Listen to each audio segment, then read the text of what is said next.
Hello YouTube people, నేనైతే ఇవాళ కొత్త రెసిపీతో మీ ముందుకు వచ్చేసాను. సో ఎలా ఉందో మీరు కూడా ట్రై చేసి కామెంట్ చేయండి. ఫస్ట్ అయితే ఆయిల్ వేసుకొని ఆ తర్వాత బిర్యానీ మసాలా వేసుకొని పచ్చివాసన పోయే వరకు వేపుకోవాలండి.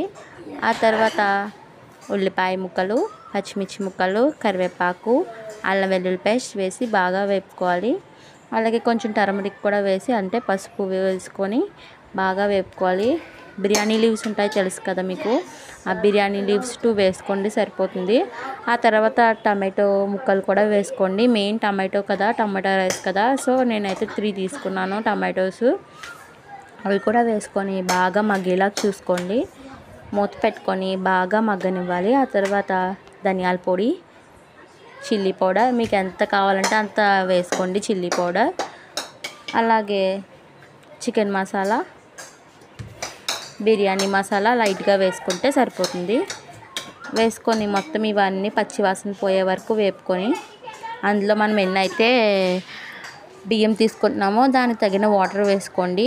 అవి బాగా మరిగాక పైకి కిందకి అదే బబుల్స్ వస్తాయి కదండి, ఎసరు అంటారు చాలామంది. ఎసరుగా మరిగాక అందులో మనం కడుక్కొని ఉంచుకొని బియ్యం వేసేసుకోవాలి. నేను ఈ గ్లాస్తో తీసుకున్నాను, 2 గ్లాసెస్ తీసుకున్నాను బియ్యం. దీంతో 4 గ్లాసెస్ వేసుకోవాలి. ముందే కడిగేసి పెట్టేసుకోండి.